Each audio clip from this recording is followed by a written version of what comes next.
અગ્નિશર્મા ઋષિ બની ગયા, સંન્યાસી બની ગયા, મહિનાનો ઉપવાસ કરવા લાગ્યા, કષ્ટ સહન કરવા લાગ્યા. આખા રાજ્યમાં એમની પ્રશંસા થવા લાગી.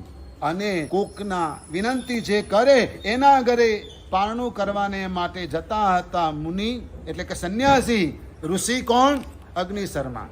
એ જઈ રહ્યા હતા. એક દિવસ રાજાએ વિનંતી કરી કે આ વખતે મહિનાના ઉપવાસનું પારણું મારે ત્યાં કરવા પધારજો, મને લાભ આપજો.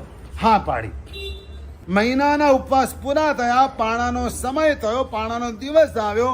અગ્નિશર્મા એ સંન્યાસી એ ઋષિ પારણું કરવા માટે રાજ દરબારે પહોંચ્યા, રાજમહેલે પહોંચ્યા.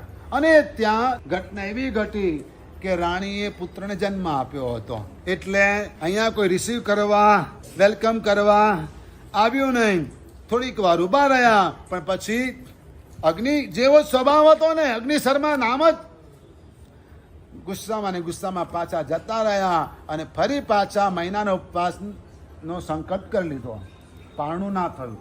આવું 4 વખત થયું. જુદા જુદા કારણે રાજા પારણું કરાવી શક્યો નહીં. અગ્નિશર્માને ભયંકર ગુસ્સો આવ્યો કે આ માણસ પહેલા પણ હું સંન્યાસીનો તો ત્યારે પણ મને હેરાન કરતો હતો, અને અત્યારે રાજા થયો ને, સત્તા આવી ગઈ ને, એટલે જાણી જોઈને મને હેરાન કરે છે. અને 4 મહિનાના મને ઉપવાસ કરાયા. ભયંકર ગુસ્સો આવ્યો.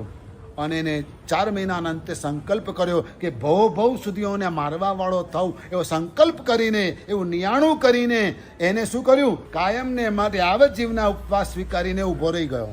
આ બાજુ રાજાને ખબર પડી, અરે રે મારી ભૂલ થઈ ગઈ. એટલે એ દોડ્યો, કુલપતિની પાસે ગયો, પગે પડ્યો, રડ્યો, કાકલુદી કરી.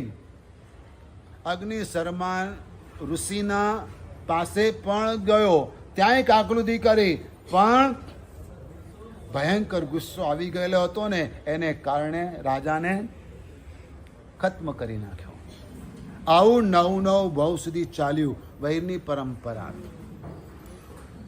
વ્યાખ્યાનની શરૂઆતમાં મેં જે શ્લોક કહ્યો તે ઉપદેશમાળાનો શ્લોક એમ કહે છે કે ભગવાન મહાવીર કે જેનું ગ્રસ્ત જીવનમાં આવું અતુલ બળ હતું, એવા બલવાન પ્રભુ પણ દીક્ષા લીધા પછી હાલી મવાલીએ કરેલા ઉપસર્ગોને પણ સમભાવે સહન કરે છે. તો એ સખામાં સવ્વ સાહુણામ, આ ક્ષમાપના દરેક સાધુ સાધ્વીએ પોતાના જીવનમાં રાખવી જોઈએ.